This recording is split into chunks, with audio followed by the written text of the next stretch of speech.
Today on 16-Bit Game Review, I have a jetpack.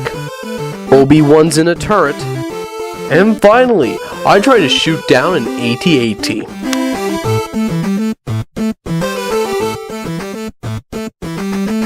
Hello and welcome! Star Wars Battlefront is my most favorite Star Wars game series of all time, with Star Wars Battlefront 2 being my favorite of all of them.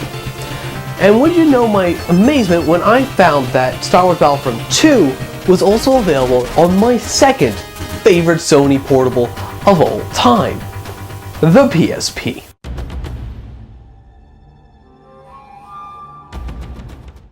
Weirdly enough, yes, the PSP can play shooter games. What you'd use is the face buttons to look around, then everything else is essentially the same. The face buttons are just mapped to the D-pad, and it works quite nicely. The only change that the PSP version did for at least Battlefront is the left button is now jump, and down is to reselect an enemy. Everything else is more or less the same.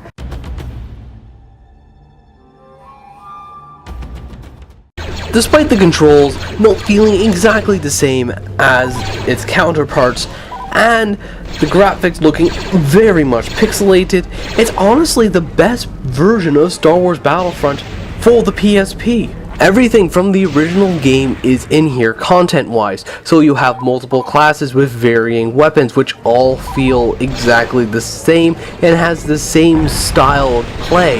You have the Jedis here, which albeit feels a little bit weaker than the PS2 version, but still is excellent to play as. You still have space battles, galactic conquest. It's just absolutely amazing, and it is superb to play. I can honestly say that they did not cut a corner when it came to the gameplay.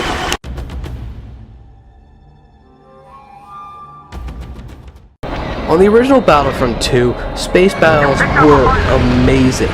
They were big, epic, vast, with a lot of ships and a lot of things, and this best part about it was the scale, especially when you were trying to fly against an Imperial Star Destroyer. And even when you switch it to the PSP, that scale is still there, and it feels incredible when you fly a TIE Fighter or an X-Wing through these type of environments. It's just amazing. However, because you are on the PSP and this game is taxing what the system can do, they had to cut corners. And one of the noticeable things is that every single texture flickers, moves, and I don't know, it just jitters. And it just sort of breaks the immersion. You want to believe that you're orbiting a planet and you're having this epic space fight, but when you see the planet shaking in the background just because the system's trying to keep it in position, it sort of ruins it a little bit. When the textures flicker on the spaceship as well, it just sort of falls apart and drifts away. Albeit, when you start fighting against other ships and once you get into actually blowing stuff up and destroying these ships, you start getting back into it, but there's always that little twitch in the background that sort of breaks that immersion. It's good, but it's not as good as Renegade Squadron for the PSP.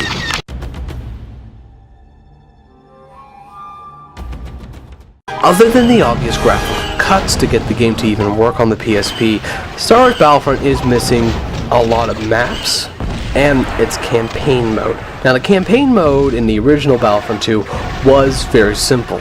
You were the 501st, and you had to go through various missions throughout the Republic and the Galactic Empire as your squadron evolved, and it essentially was kill this person, kill this amount of people, survive this wave, and capture this flag, which might just be a random curmudgeon that follow the narrative. In the PSP version, you didn't have that. Instead, you had challenge modes, which was exactly the same as the campaign mode, but you didn't have the amount of maps, and it wasn't too bad.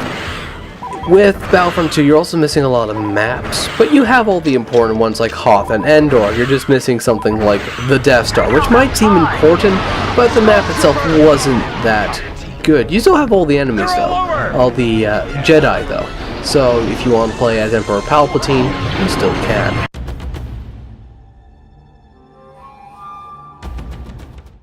The aesthetics of Star Wars Battlefront 2 is absolutely stunning, looking almost like the movie version that was put into a pixel blender and smothered all over the game.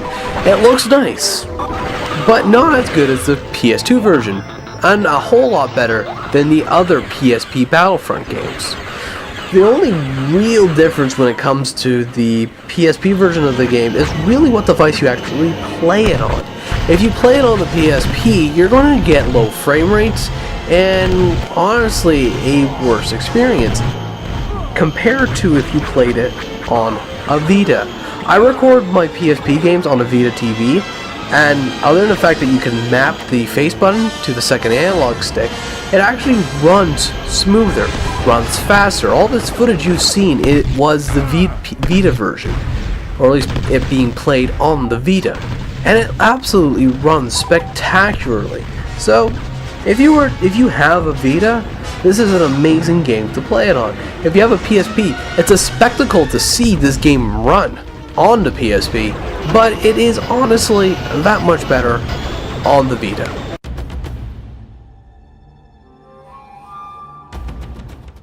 If you have two devices, any device that can run Star Wars Battlefront 2 for the PSP and run local Wi-Fi like the PSP can, or the Vita, then you can play multiplayer. You just need 2 copies of this game on the device and they'll just sync right up and you can go and play. It's honestly so much fun. There's a bit of lag and it's honestly not as good as, let's say, split screen for the console versions, but it's better than nothing and it actually works quite nicely.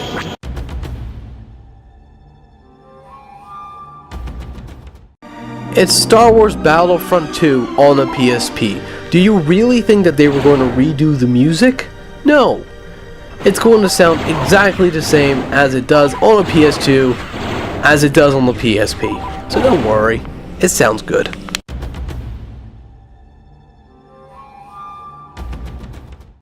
The question isn't, is it worth it really? Because it is. It's completely worth it. Go get it if you haven't got it already. But the real question is, which one do I buy if I don't want to buy all 3? Star Wars Battlefront 2, Renegade Squadron, or Elite Squadron? Well, you see, each game does one thing perfectly. Renegade Squadron does space battles absolutely perfectly, and it takes a bit of a hit on the ground. Elite Squadron does the story mode perfectly, but it takes a bit of hit in space, a lot in space, and the ground battle doesn't feel as strong as Renegade Squadron. And then you come to Battlefront 2. The reason why I would get this game is because you want a solid ground battle experience, much like Battlefront 2. And Battlefront 2 on the PSP will give you that. It's a solid ground battle campaign. Space is okay, but you only have 2 maps you can play through. Whereas the ground battle, it's just everywhere, and it does everything perfectly. Yes, you don't have as many maps, but it just does it in such a way you won't mind replaying the maps, especially if you get to find neat little tricks and holes and whatnot. So, if you want good ground battles, go get the PSP version of Star Wars Battlefront 2. Anyways, thank you guys for watching. If you liked the video, please check out the annotation below for more videos or the cards. As well, if you liked and or disliked the video, please like and dislike it below. And if you have anything you'd like to say, please leave a comment. As well, check out our latest games on 16-bit Video Game Store. It has all our latest games and all of our games that we've ever published. Pretty much all of them are free, so go and check it out if you haven't. Like us on Facebook and follow us on Twitter if you haven't done that already. And please subscribe if you want to see more videos from us. Anyways, thank you for watching.